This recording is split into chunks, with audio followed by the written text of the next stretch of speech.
Rhode Island lawmaker has found himself in hot water after a recent DUI arrest. Representative Enrique Sanchez, a progressive Democrat serving in the Rhode Island House of Representatives, was pulled over in the early hours of February 3 under some rather unusual circumstances. According to police reports, he allegedly parked his car in the middle of an intersection, certainly not a great way to go unnoticed. A traffic stop to remember. When officers approached Sanchez's vehicle, the situation took an odd turn. Bodycam footage shows him handing over a red debit card instead of his driver's license. A simple mistake, or a sign of impairment? The officers didn't buy his claim that he hadn't been drinking, especially given the strong smell of alcohol they noted. Repeatedly, Sanchez was instructed to remove his hands from his pockets, something he seemed reluctant to do. When asked outright how much he had been drinking, officers made it clear they could smell the alcohol. Instead of complying with a field sobriety test, Sanchez tried negotiating. "Can I just call an Uber?" That request didn't fly. Refusing the test meant automatic consequences. Legal troubles and license suspension. At his initial court appearance, Sanchez pleaded not guilty to the DUI charge. However, as the case progressed, he also pleaded not guilty to lesser civil infractions, including refusing a chemical test and failing to obey traffic control devices.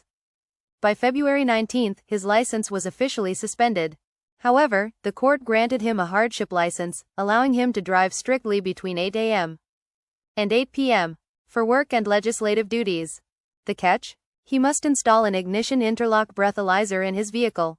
If he wants to drive, he'll have to prove he's sober first. Public reaction and political fallout.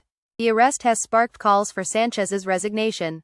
For a week, he remained silent, but on February 10, he addressed the situation in a social media thread.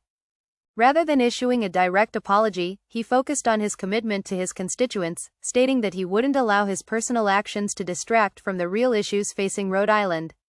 "Sometimes, we are too close to something to fully see our place in it," he wrote, adding that the experience had given him renewed clarity about his responsibilities. While his words may have aimed to reassure supporters, critics argue that taking responsibility should come with more than just carefully worded statements. A troubled political record. Sanchez is no stranger to controversy.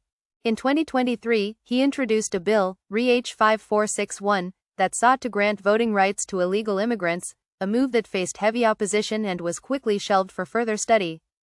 Now, with legal troubles mounting, his political future looks uncertain.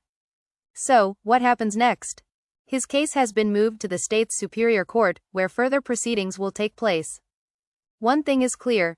Whether behind the wheel or in the State House, all eyes are now on Enrique Sanchez.